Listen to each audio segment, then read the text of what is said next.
Sí, sí, sí, sí. Así que, Rafael, ¿estás? Estoy. ¿Cómo estás, Rafael, querido? Gracias por hablar. Caramba, estamos a la orden siempre y gracias a ustedes por invitar también. Gracias, mil gracias. Entonces no vamos a tener vamos a tener visión, imagen. No, pero te escuchamos muy bien ahora. Te escuchamos muy bien, así que lo hacemos así el reportaje. Sí. Yo te escucho muy bien también, lástima que no nos podamos ver, pero bueno, Sí, algo, la próxima lo hacemos peor es nada. en video también, no hay ningún problema.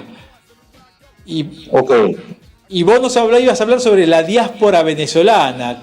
¿De qué estamos hablando cuando hablamos de la diáspora venezolana? Ok, ya déjame tomar asiento para estar un poco más cómodo.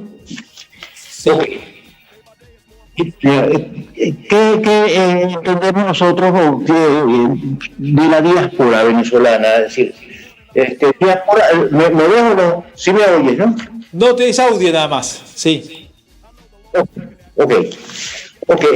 ¿Qué es la diáspora? Eso tiene varios nombres en realidad, ¿verdad? Sí. Hablamos a veces de crisis migratoria, a veces de diáspora, a veces de flujo descontrolado de ciudadanos procedentes de Venezuela, crisis de refugiados, emigración, éxodo, etcétera. En realidad, hoy en día, cuando hablamos de diáspora venezolana, estamos refiriéndonos fundamentalmente a ese fenómeno que comenzó a principios de este siglo. Estamos hablando del año 2002, 2003, por allí. Cuando el entonces presidente, el difunto, que en paz descanse, señor Hugo Chávez Frías, despidió de un solo golpe a 20.000 personas,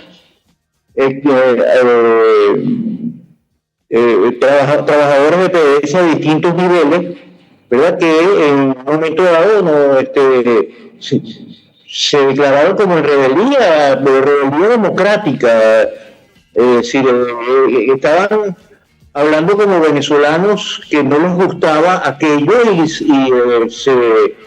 se sintieron en la obligación, en el deber ético, el deber moral de hacer algo para manifestar sus sentimientos opositores hacia la situación de aquellos tiempos. Por supuesto, cuando yo hago referencia a que ellos estaban respondiendo a cuestiones de tipo ético, no quiero decir que aquellas personas que no salieron a la huelga en aquel entonces no estaban dentro de una ética. Cada quien tuvo sus razones para salir en aquel entonces o no a defender los espacios democráticos, pero el asunto es que a partir de allí estas personas que fueron despedidas, 30.000 personas que fueron despedidas de Petróleo de Venezuela de un solo plumazo, como se dice acá,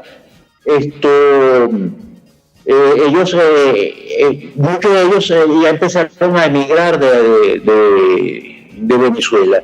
Algunos se fueron a Colombia, creo que Ecopetrol adoptó, por decirlo de alguna manera, algunos de aquellos venezolanos que salieron en aquella época. También habían otras organizaciones petroleras internacionales que estaban en Colombia, como los Pacific Fluviales, por ejemplo, que ya no está, y otras empresas, y además también muchísimos de esos 30.000 personas salieron a destinos como Aruba, como Estados Unidos, en términos generales, sobre todo lo que es la costa del Golfo, en donde hay enorme cantidad de empresas petroleras que pudieron darle empleo a muchos venezolanos, igualmente en Canadá, en Calgary, en otros lugares donde hay producción petrolera, en Athabasca, en muchas partes. En Europa fueron menos, porque es más distante, tan sencillo como eso, ¿no? Bueno, entonces diáspora venezolana o la crisis migratoria o el éxodo petrolero de Venezuela empezó por allí, ¿verdad?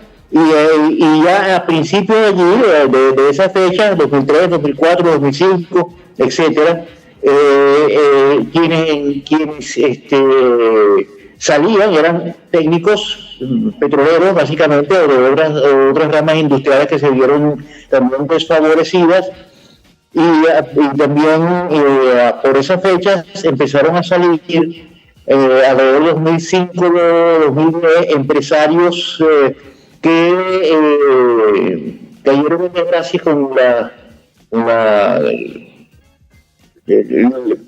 el gobierno de la época, y que fueron perseguidos políticos e incluso fueron víctimas de confiscaciones, muchas de ellas confiscaciones como tales, o sea, sin el pago previo de una indemnización mutuamente aceptable. Entonces, ya para los años 2015, 2016, 17, 18, por allí, empezaron a salir gente de la clase media. Se habla de que en el año 2015, por ejemplo, se salieron del país unas 700.000 personas más o menos. Por supuesto, cuando yo estoy hablando de números, estoy hablando de números redondos y aproximados.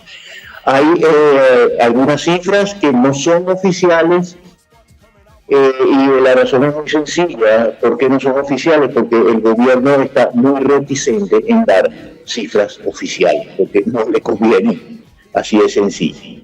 Entonces decía que al año 2015 habrían emigrado alrededor de 700.000 venezolanos de la clase media, o sea, allí habían técnicos profesionales universitarios y personajes más o menos con esos perfiles. Se habla que en el año 2017, ¿verdad? Sí. En el año 2017 esa cifra se eleva a 1.400.000, 1.500.000. ¿Me iban a decir algo? Pero por favor, me pareció que había una voz allí. Sí, no, te escucho, Rafael, ¿verdad? Te escuchamos. Ok. Y luego para el 2018, 2019, con el comienzo del impacto superinflacionario, esos montos, esas cantidades de venezolanos que en el año 2017 habían sido de 1.400.000, 1.500.000 venezolanos que se habían ido, se habían emigrado. Entonces, ya para el 2018-19 ya esa cifra se elevó a 2.300.000, 2.500.000, por allí en ese orden de ideas. Y ya ahí aparecieron la gente solicitando asilo, ¿ok?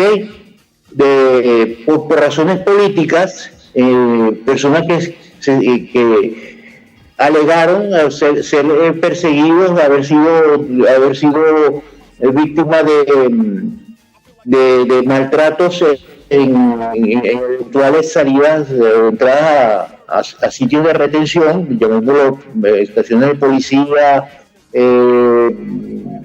militares, Guardia Nacional, etcétera. Y luego también ya aquí los emigrantes económicos, ya por razones de hiperinflación y conjuntamente con una caída del Producto Interno Bruto brutal, valga lo del Producto Interno Bruto, ¿verdad?